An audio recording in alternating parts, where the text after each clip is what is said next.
Agora o apóstolo Paulo entra naquela área que nós chamamos das regras de uma família cristã que vive em harmonia.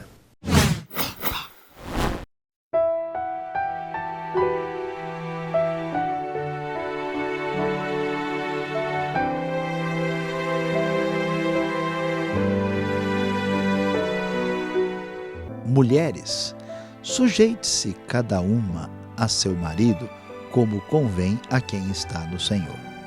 Maridos, ame cada um a sua mulher e não a tratem com amargura.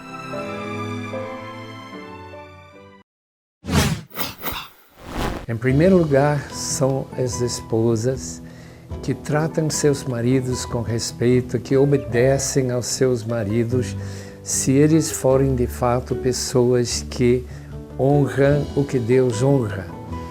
Claramente, esse texto não manda que as esposas devem obedecer os maridos em áreas que seriam pecaminosas. Portanto, elas se sujeitando ao seu marido vai ser uma boa lição para os filhos, porque realmente os filhos aprendem mais com a mãe nesses primeiros anos, quando eles começam a formar o seu caráter. Para os maridos, tem uma responsabilidade chamada amar, com amar agape. A palavra agape é a palavra menos usada na linguagem grega da época, fora do Novo Testamento, mas dentro do Novo Testamento é a palavra que mais se usa. É uma palavra que fala sobre o amor de Deus, sobre o amor que realmente é amor em todo o sentido da palavra, e não apenas como a palavra filéu, que é amar com amizade, ter os mesmos interesses. Tem a palavra storge, que significa amor natural dentro da família, ou não seria a palavra eros, que seria natural para alguém que casa, que tem esse amor erótico para a esposa e esposa para o marido.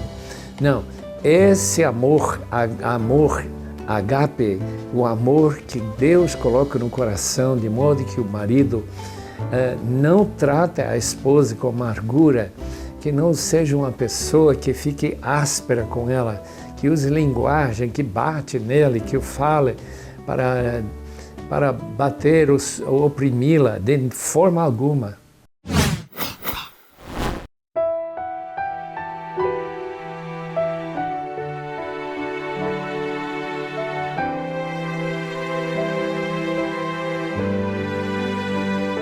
Filhos, obedeçam a seus pais em tudo, pois isso agrada ao Senhor. Pais, não irritem seus filhos, para que eles não desanimem.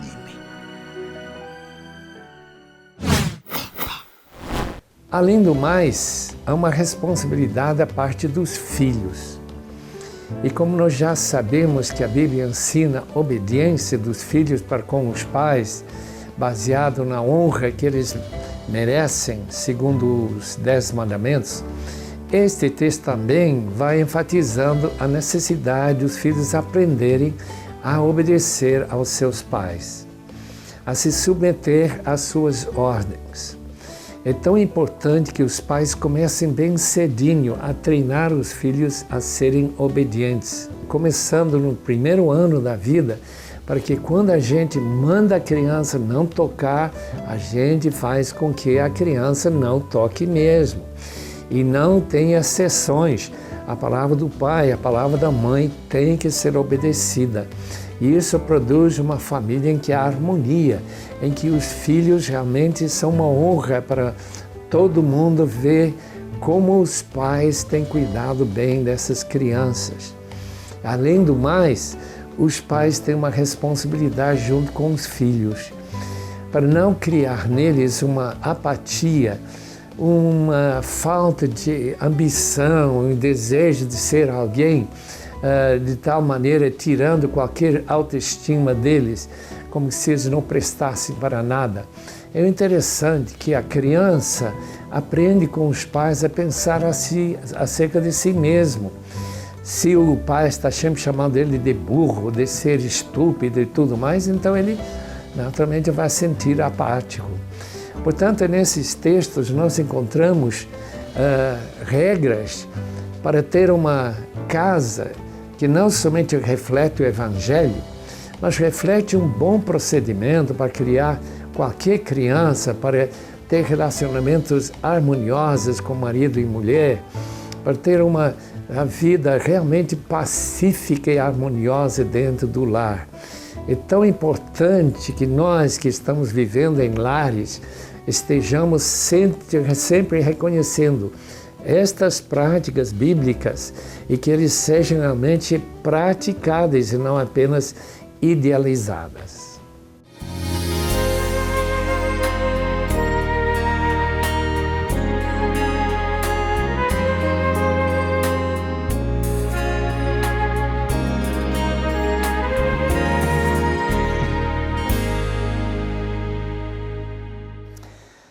Quando nós olhamos essa parte final de Colossenses, e aqui nós estamos abordando o final do capítulo 3 junto com o capítulo 4, começando em 3:18 e indo até o final do último capítulo, que é o 4º capítulo de Colossenses. Já ouvimos as orientações que Paulo nos apresenta sobre como é que se estabelece a vontade de Deus para os relacionamentos na família.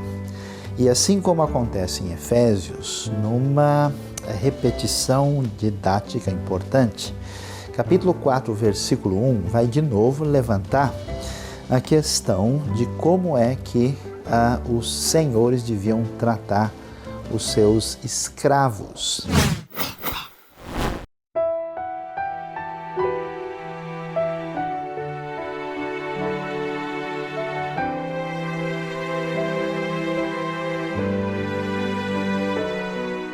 Escravos, obedeçam em tudo a seus senhores terrenos, não somente para agradá-los quando eles estão observando, mas com sinceridade de coração, pelo fato de vocês temerem o Senhor.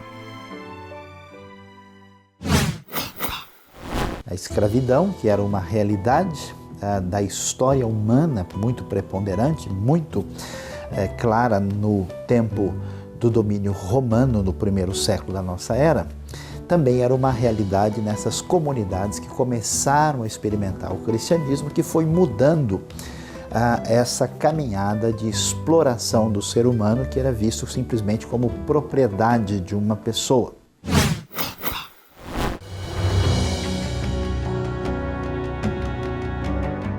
As condições que levavam uma pessoa à escravatura no Império Romano eram semelhantes às da Grécia. Uma delas era as crianças abandonadas e expostas. Elas pertenciam a quem as recolhesse. Outras incluíam a venda do filho pelo pai ou a venda de si mesmo para pagar dívidas, por exemplo. Os escravos poderiam também ser prisioneiros em guerras, viajantes capturados ou vassalos vendidos pelo seu senhor. Ser filho de uma escrava era outro fator que levava uma pessoa a essa condição. Quando nós ouvimos o texto aqui, ele vai dizer que os senhores devem dar aos seus escravos o que é justo e direito, porque eles também têm um Senhor no céu. Hoje em dia, ainda o mundo todo está preocupado com muitos problemas sociais que dificultam a vida das diversas comunidades pelo mundo. E muitas vezes nós imaginamos que é possível lidar com essa realidade apenas com uma espécie de atitude política e social. No entanto, é importante prestar atenção que nós temos uma visão de mundo, uma perspectiva sobre qual é a nossa posição, ou melhor, o nosso lugar no universo, quem é o ser humano e que dignidade ele merece. Nesse sentido, nós vemos que a maneira de pensar do mundo antigo, ela é confrontada por essa visão de mundo cristã que estabelece uma relação de igualdade essencial entre as pessoas, que vai funcionar como uma espécie de força implosiva por dentro da maneira de entender a escravidão no mundo antigo. Assim, isso vai fermentar na história até que a escravidão será finalmente condenada.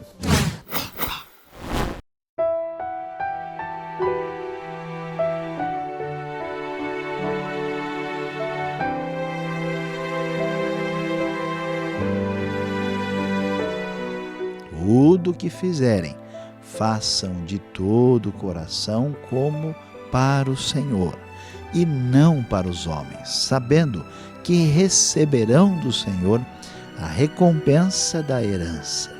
É a Cristo Senhor que vocês estão servindo. Quem cometer injustiça, receberá de volta injustiça, e não haverá exceção para ninguém.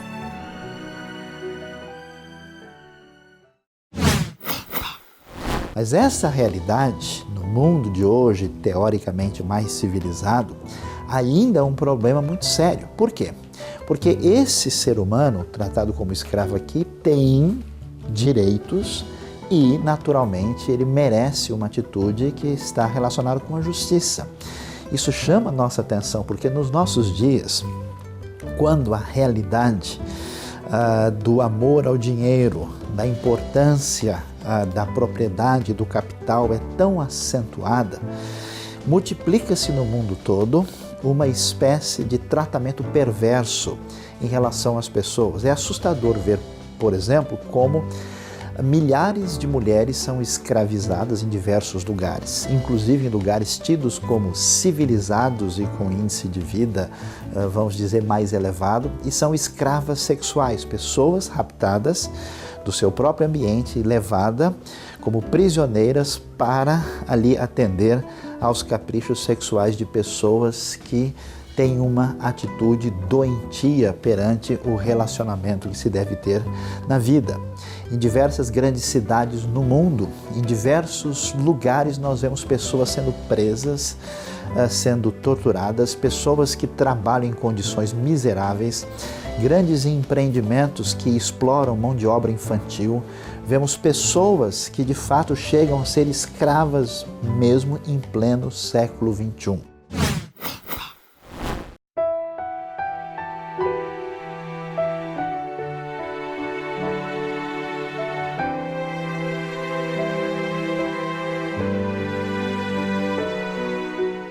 Senhores, deem aos seus escravos o que é justo e direito, sabendo que vocês também têm um Senhor nos céus.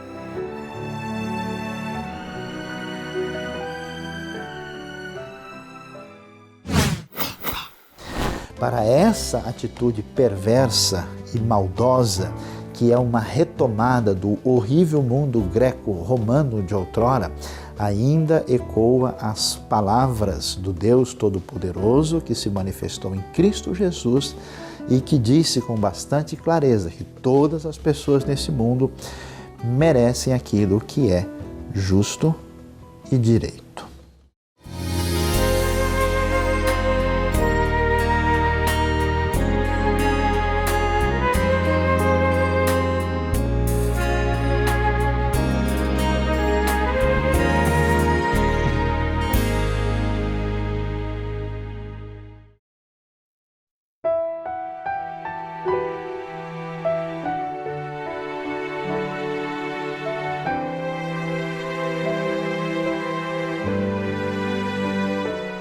Dediquem-se à oração, estejam alerta e sejam agradecidos. Ainda que Paulo estava na prisão, isso não quer dizer de forma alguma que Paulo não estava preocupado com as pessoas ainda não alcançadas pelo Evangelho. Portanto, ele pede que os irmãos de Colossos fiquem orando, porque através da oração que Deus levanta obreiros, sabemos isso pelas próprias palavras de Jesus, Mateus 9:37 e Lucas 10:2, que a seara é grande, mas a falta de obreiros. Paulo também está pedindo que os irmãos orem por ele, para que ele tenha uma porta aberta para ele poder evangelizar dentro da sua prisão. Isto é, dentro dessa casa, contato com soldados, contato talvez com guarda pretoriana, Então ele poderia falar de Cristo para eles e ver conversões como ele já tinha visto entre pessoas de alto nível no governo.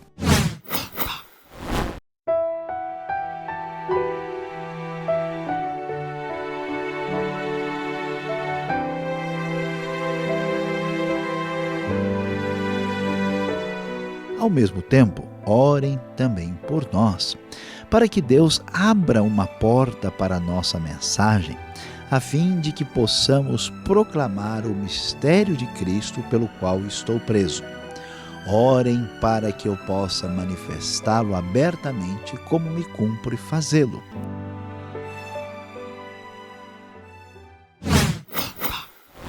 Porta aberta é uma maneira de Paulo falar também em Colossenses e também em 2 Coríntios, onde ele fala de uma porta aberta em Troade, mas que ele não pôde aproveitar. Então ele queria que essa porta seja uma porta aberta que ele poderia realmente utilizar para levar estas boas novas de Cristo para frente.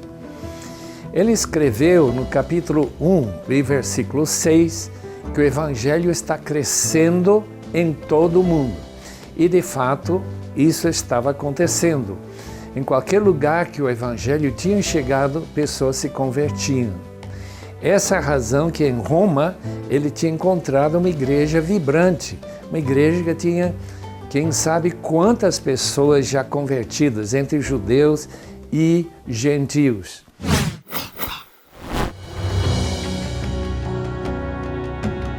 Ao ler a respeito das viagens de Paulo, vemos que o grande perigo da navegação naquela época era apenas um mau tempo.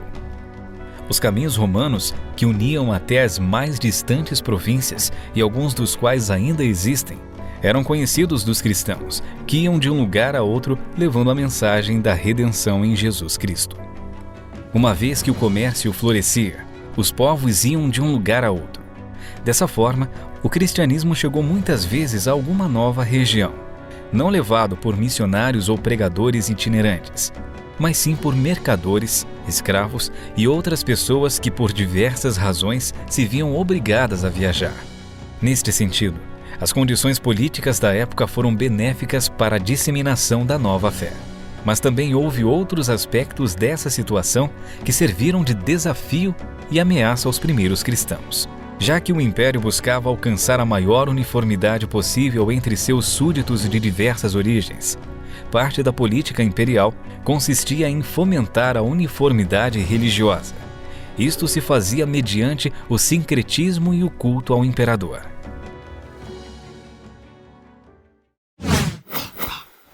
O crescimento do Evangelho, portanto, depende de duas coisas: oração, que Paulo pede da parte dos colossenses, mas também de testemunhas, pessoas preparadas para falar de Cristo, aqueles que têm coração evangelístico, que querem levar e semear estas boas novas. E é justamente isso que Cristo pede para todos nós orarmos em relação ao nosso mundo. Nosso mundo ainda tem muitos povos não alcançados, são mais de talvez 2.000, ninguém sabe exatamente quantos são.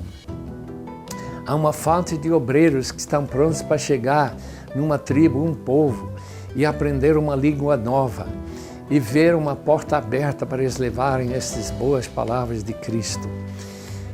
O Evangelho tem crescido no mundo, especialmente neste último século, como nunca antes em toda a vida.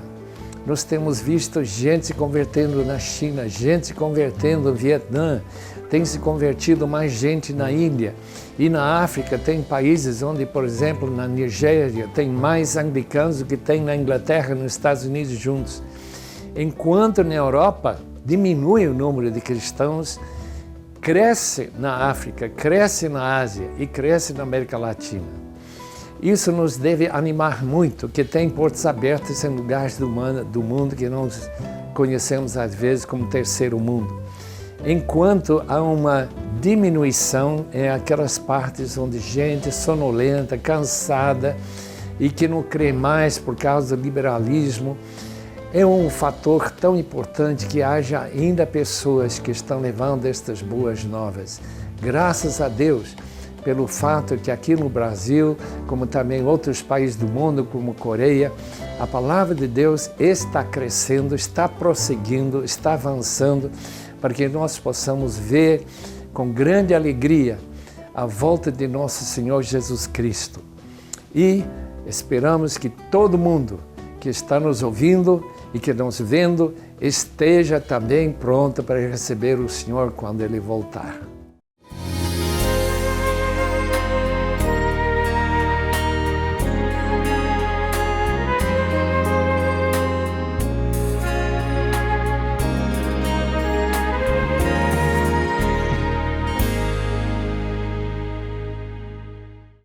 Nessa parte final de Colossenses, aqui no capítulo 4, depois de Paulo falar da importância do anúncio e da proclamação do Evangelho, ele começa a nos dar alguns conselhos bastante interessantes. Versículo 6 vai nos dizer que a nossa palavra deve ser temperada com sal, que devemos saber como falar e como responder a cada pessoa. Isso chama muito a nossa atenção, em primeiro lugar, porque nós temos o destaque aqui da comunicação verbal, da importância que é dada para as palavras.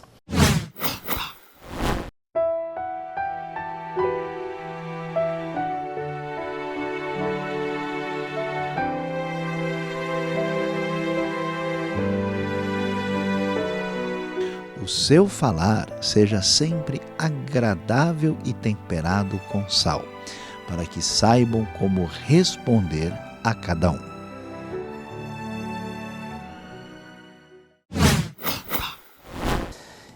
No nosso mundo, quando nós vivemos em grande parte numa época da palavra descartável, é interessante que nós pegamos um jornal mais ou menos na metade do dia e já jogamos fora porque aquelas palavras já não servem mais. Temos uma espécie de comunicação acentuada, muitas palavras ditas especialmente na mídia dominante, elas não têm grande serventia, não são palavras que vão valer por muito tempo.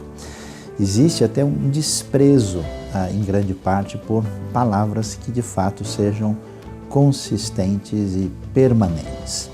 Mas essa situação é bem diferente no pensamento bíblico, até porque existe no pensamento bíblico um elogio da palavra. Deus, como é que nós temos acesso a Ele? O acesso a Deus se dá de maneira verbal. Deus nos apresenta o seu nome. Jesus é o verbo de Deus, Ele nos deu o seu livro, a sua palavra. Deus cria o mundo falando. A importância das palavras são muito significativas, por isso que na comunidade cristã, a maneira como se usa as palavras tem um valor muito significativo.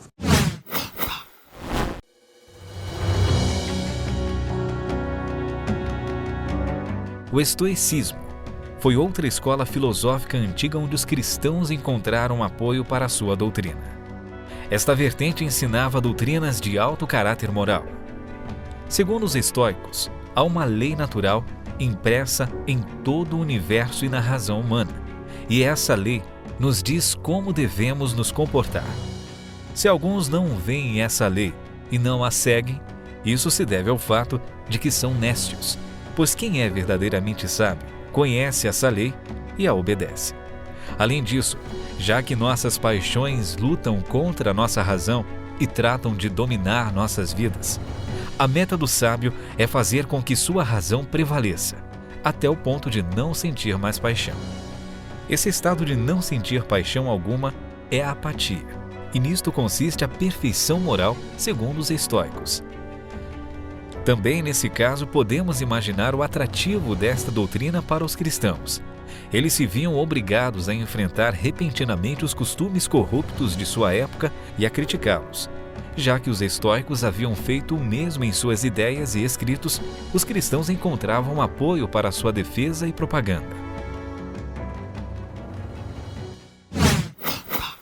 Entendendo esse pano de fundo, Aí sim nós vamos observar o valor de como comunicamos a verdade de Deus. Quando anunciamos essa palavra, a maneira como isso é feito é bastante significativo. Por isso Paulo vai enfatizar que essa palavra é temperada com sal. Que sentido nós temos aqui? Em primeiro lugar, nós vamos ver que a ideia de sal envolve algo que tem sabor, que é agradável, que não é insípido. Em segundo lugar, a ideia é que o sal é aquele que é capaz de preservar as qualidades de alguma coisa que é salgada. Portanto, a ideia de palavra temperada com sal envolve uma palavra saborosa e uma palavra também que é saudável, uma palavra que é consistente, uma palavra que de fato está relacionado com vida.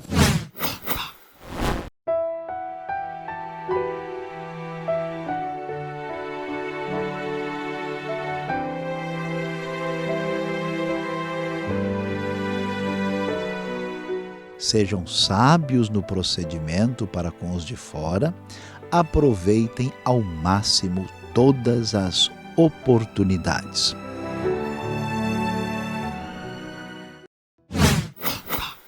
Nesse sentido, aqui nós vamos ver a sabedoria do Evangelho. Sabedoria em que sentido? No sentido que não é só importante o que falamos, não é só importante prestar atenção à ortodoxia ou à exatidão teológica do anúncio da palavra. Não é apenas importante saber de coisas que envolvem a coerência, a lógica, a organização do pensamento, mas é muito importante prestar atenção como isso é feito. E aqui a sabedoria está em que muita coisa bem-sucedida na vida, inclusive na vida cristã, tem a ver com prestar atenção a detalhes. Essa sabedoria de Cristo, esse espírito da graça, essa bênção de Deus, essa atitude nova que o Evangelho produz, deve produzir um tipo de equilíbrio, um tipo de sabedoria, um tipo de postura que envolve não só o anúncio dessa mensagem, mas o anúncio com toda sutileza de sabedoria que envolve uma mensagem que é proclamada não só como expressão da verdade, como quem rejeita e detesta o mundo condenado e fala apenas palavras pesadas, não como uma palavra que é anunciada como um desencargo de consciência que alguém precisa fazer o que Deus mandou, mas uma palavra que envolve sabor, que mostra a ser atraente, que envolve amor pela pessoa que está ouvindo, uma palavra que é marcada por toda essa característica que o Evangelho tem de verdade consistente, de uma palavra profundamente atraente, a palavra sábia que é apresentada, que é compartilhada, palavra temperada com sal.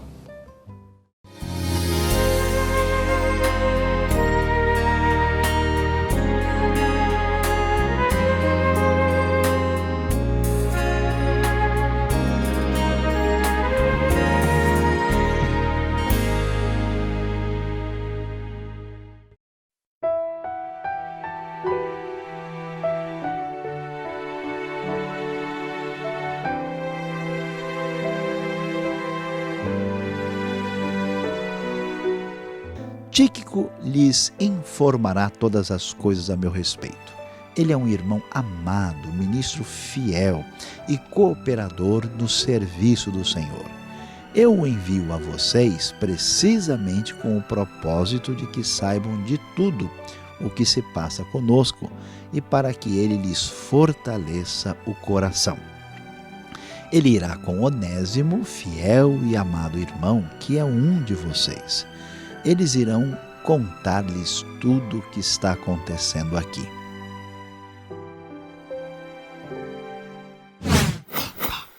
Sabemos do livro de Atos que Paulo estava numa casa alugada na prisão de Roma.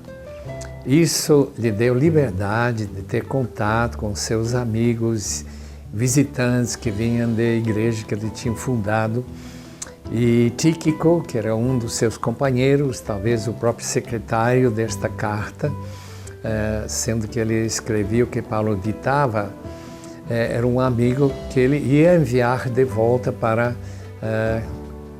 Colossos, para levar esta carta e talvez também, aliás, a carta de Efésios.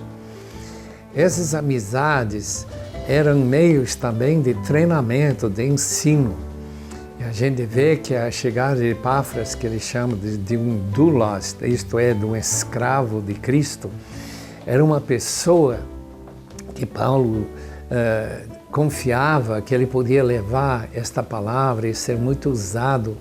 Diz que Epáfras orava muito pelo povo lá em Colossos e que ele com certeza estaria envolvido também com as igrejas de Laodiceia, Hierápolis, que eram perto, talvez 18 quilômetros até 20 quilômetros distante.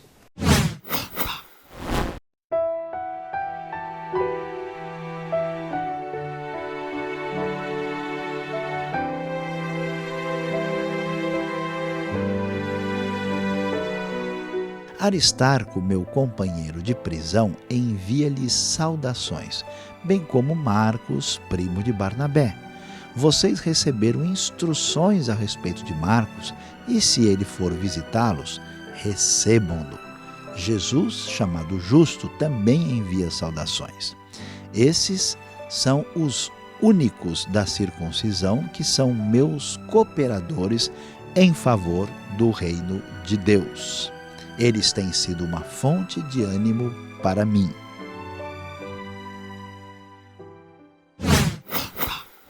Outros amigos estavam com o apóstolo também.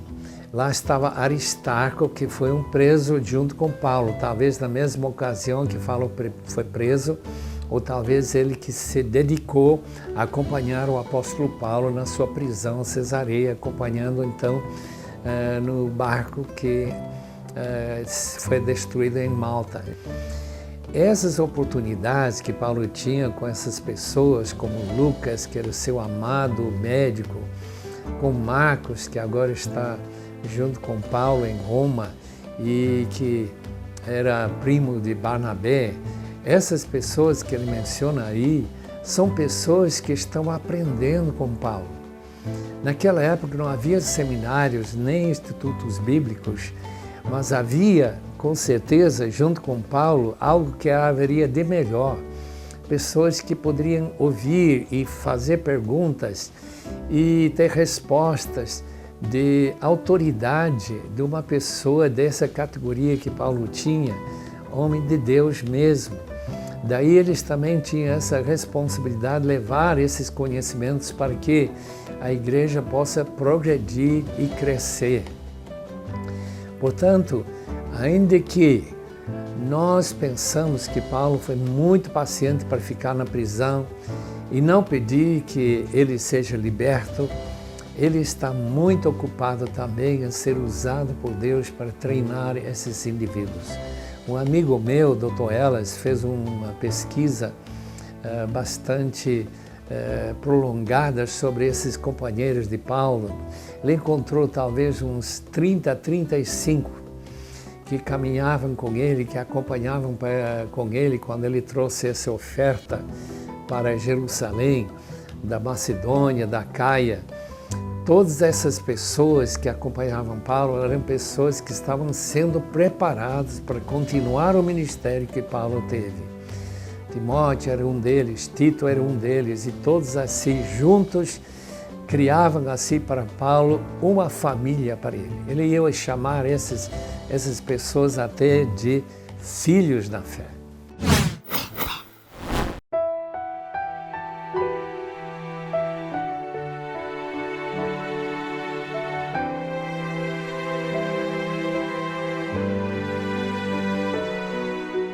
Epáfras, que é um de vocês e servo de Cristo Jesus, envia saudações. Ele está sempre batalhando por vocês em oração, para que, como pessoas maduras e plenamente convictas, continuem firmes em toda a vontade de Deus.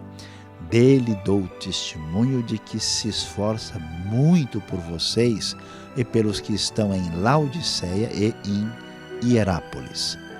Lucas, o médico amado, e Demas enviam saudações.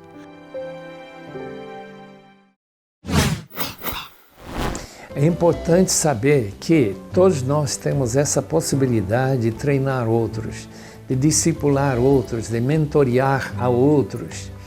E é justamente esta ideia que deu para a igreja primitiva seu progresso e sua possibilidade de vencer as forças do mal e crescer. Eu tenho um livro em casa que tem várias cidades que foram evangelizadas no primeiro século, depois no segundo século, da maneira que o evangelho foi crescendo em volta das estradas e em volta dos portos. Por quê? Porque havia pessoas que viajando com comerciantes, pessoas que nós chamaríamos de leigos, que não tinham nenhum preparo especial fora de comum, mas que tinham um conhecimento da palavra, da doutrina, e que espalharam essa doutrina quando eles chegaram naqueles portos. Realmente eles se preparavam para falar com palavras salgadas, palavras que tinham sabor, palavras que eram, como diz o nosso próprio texto, pessoas que tinham amor pelo Senhor, que amavam o apóstolo e que seguiam ao Senhor Jesus de todo o coração. Essas são as pessoas que nós procuramos hoje para levar essas boas novas para frente.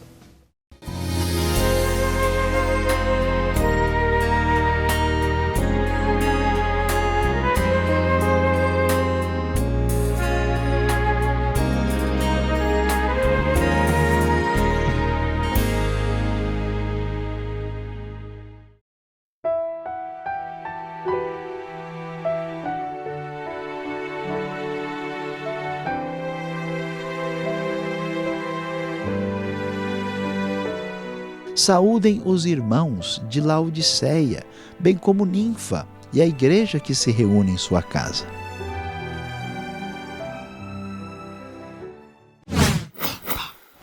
Versículo 13 e versículo 15 do capítulo 4 de Colossenses chamam a nossa atenção por mencionar duas vezes a cidade de Laodiceia e também a cidade de Hierápolis. Quando nós vemos essas referências geográficas, geralmente isso não chama muito a nossa atenção. Vale a pena mencionar a ideia de que existe aqui a referência a uma carta ou epístola mandada aos laodicenses. O que nós começamos a perceber é que esses ensinamentos ligados à necessidade da comunidade não ficarão restritos à comunidade. É bem conhecido que a carta de Paulo aos Efésios é uma carta irmã de Colossenses pela semelhança dos seus ensinamentos, pela mesma época, e tradicionalmente se sabe que a referência à carta aos Laodicenses, na verdade, é a carta aos Efésios.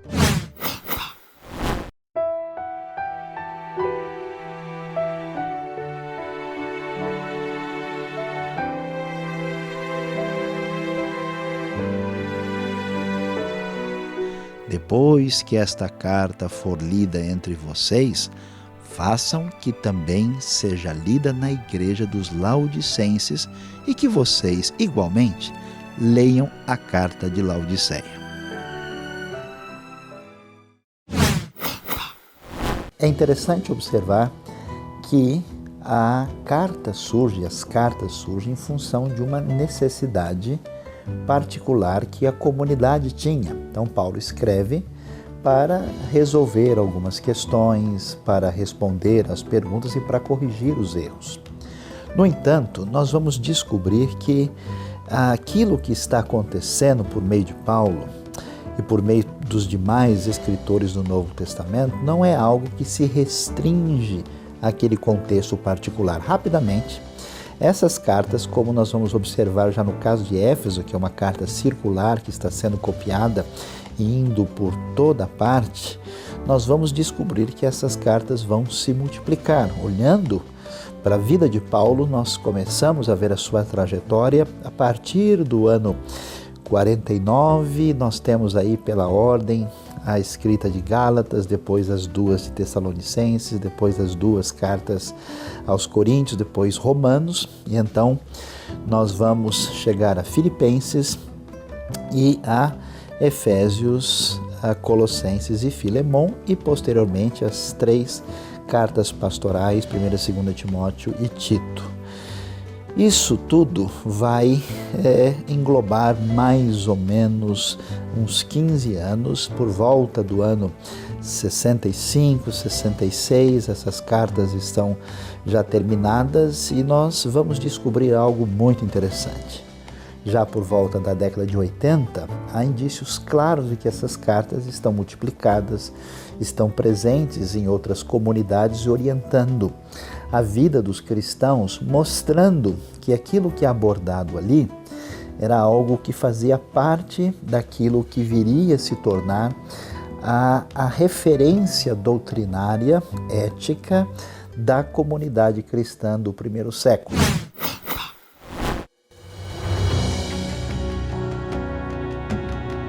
O Império Romano havia dado à bacia do Mediterrâneo uma unidade política nunca antes vista. Ainda que em cada região se mantivesse alguns velhos costumes e leis, a política do Império era alcançar a maior uniformidade possível, sem promover excessiva violência aos costumes de cada região. Esta também havia sido a política de Alexandre o Grande, alguns séculos antes de Roma dominar a região.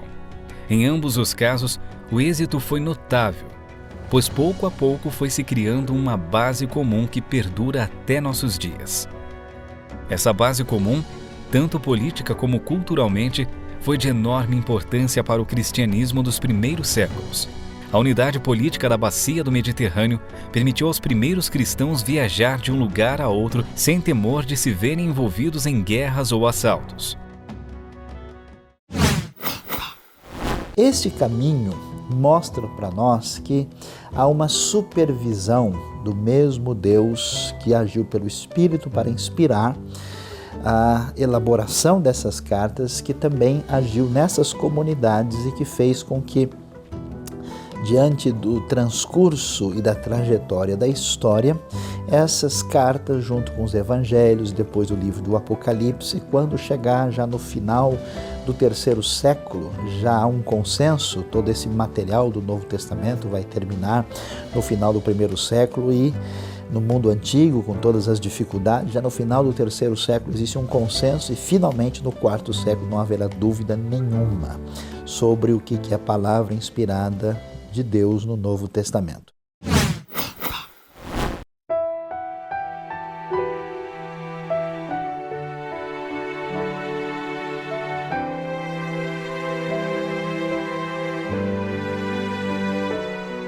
Digam a Arquipo: cuide em cumprir o ministério que você recebeu no Senhor. Eu, Paulo, escrevo esta saudação de próprio punho. Lembrem-se das minhas algemas, a graça seja com vocês.